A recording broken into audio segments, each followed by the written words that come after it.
Ang buhay ay isang paglalakbay, hindi isang destinasyon, kaya't tamasahin ang bawat sandali. Hindi lang basta-basta kwento ng mag-aari at pagsusulit ang buhay ko, ito ay isang roller coaster ng mga karanasan, isang mosaik ng mga tagumpay at pagkabigo, isang symphony ng mga emosyon na nag-iwan ng marka sa aking pagkatao. Simula sa mga unang hakbang ko sa mundo ng pag-aaral hanggang sa paghahanda ko para sa susunod na kabanata ng aking buhay, ito ang aking kwento. Ako si Micaela Joy Makatanta, isang grade 11 student sa kasalukuyan na ipinanganak noong October 3, 2008 sa isang payapang lugar sa Cariara, Leyte. Ako ay may kakaibang pananaw sa mundo, hindi ako ang tipikal na estudyante na puro libro ang mundo. Oo, mahilig ako mag-aral pero higit pa riyan ang aking mga interest. Mula sa pagsulat ng mga tula hanggang sa paggala kasama ang mga kaibigan. Puno ng kulay ang aking buhay, ang aking pagiging malikha ay hindi lamang limitado sa aking mga akademikong gawain, kundi umaabot din sa iba't ibang aspeto ng aking buhay. Ang aking ina ay si Jeremy Makadanta, 37 taong gulang. High school graduate lamang ang aking ina dahil hindi kaya ng pamilya ng aking ina na pag-aralin siya sa kolehiyo.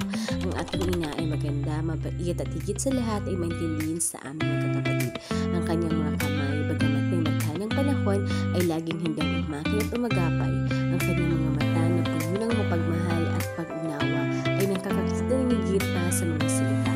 Ang kanyang boses, malambing at mapagpatawad, ay nagdadala ng kapayapaan at kapanatagan sa aming magkakapatid.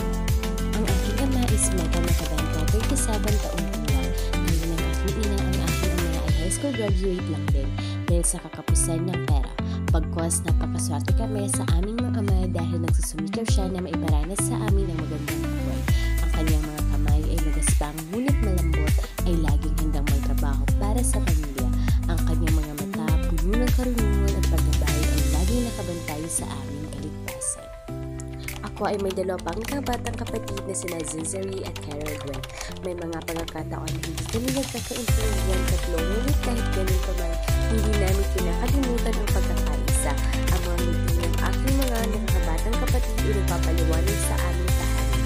Nakakatuwa silang panoon habang puno ng pag-usisa at sigasig ang pagkatuto ng mga bagong bagay. Oo, maingay at masigla sila pero ang kanilang presensya ay nagdadala ng saya sa amin araw-araw. Ang yakap nila ang pinaka-comforting sa buong mundo. At higit sa lahat, ang kanilang pagiging inosente ay nagpapaalala sa akin kung gaano kasarap at simple ang buhay noong bata pa ako.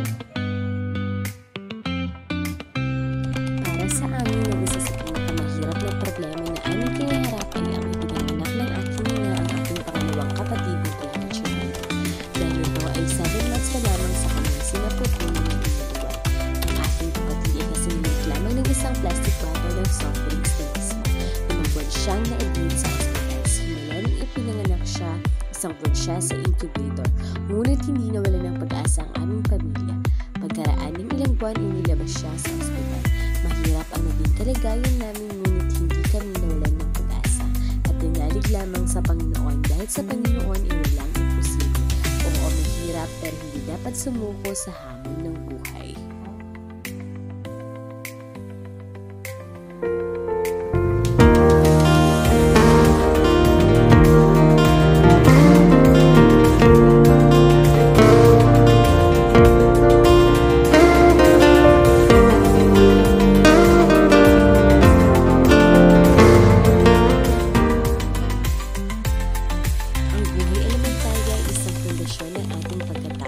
Kung saan tayo unang humakbang sa mundo ng formal na edukasyon.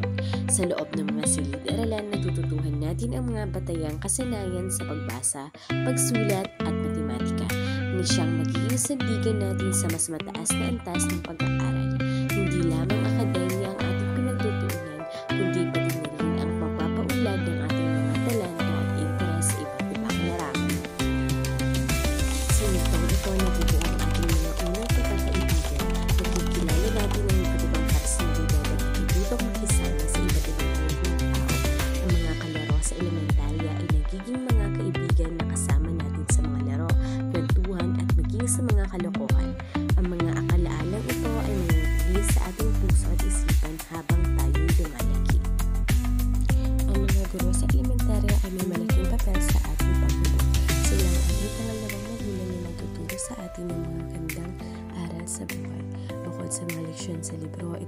din nila sa atin ang pagiging responsable, disiplinado at ang kanilang edukasyon, paghanga sa kanilang profesyon, ang magbibigay inspirasyon sa atin upang maging mabuting tao.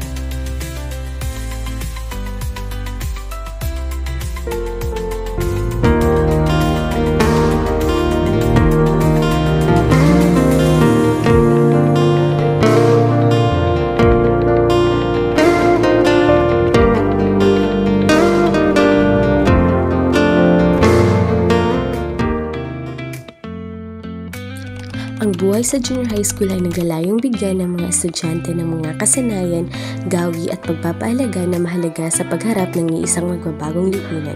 Pinapagyaman nito ang buhay ng mga estudyante sa pamamagitan ng pag-uugnay ng kanilang mga espiritual na pagpapahalaga sa pang-araw-araw na karanasan, pagpapalakas ng mga pagpapahalaga sa sarili at paggalang sa iba.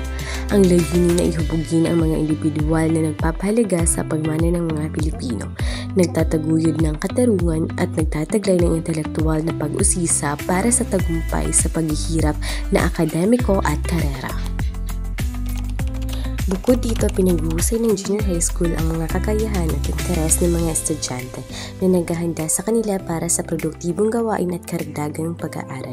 Nakatuon ito sa pisikal na kalusugan, disiplina sa sarili at kakayahang umangkop na tinitiyak na ang mga estudyante ay handa upang harapin ang mga hamon sa buhay sa pamamagitan ng pagbibigay ng isang komprehensibong karanasan sa edukasyon.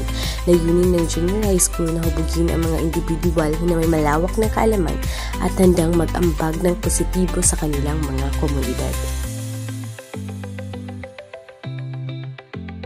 Sa kasalukuyan, ako ay isang grade 11 student sa parehong paaralan kung saan ako ng junior high school. Ang grade 11 para sa akin ay hindi madali. Minsan darating sa punto na mapapasuko nilang dahil sa mga problema at schoolworks na walang humpay. Pero sa huli, nararapat lamang na piliin kung ano ang nakakabuti. Inaasahan kong magiging masaya ang taon na ito dahil sa seksyong aking napasukan. Ang aking advisor ay si Sir Narciso Candasua, ay mabait at may pagkastrikto sa pagiging malinis. Ang paglalakbay ko sa grade 11 student ay puno ng mga hamon at pag-ulan. Mula sa mga nakakapagod na pag-aaral hanggang sa mga masasayang sandali kasama ang mga kaibigan. Naging isang malaking aral ito sa akin. Natuto akong maging mas responsable sa aking mga gawain at pamamahalaan ng aking oras ng maayos. Napagtanto ko rin ang kahalagahan ng pagsisikap at tiyaga upang makamit ang aking mga pangarap. Sa huli, ang mga karanasang ito ay nagpapayaman sa akin at naghahanda sa akin para sa mga susunod na humaharap.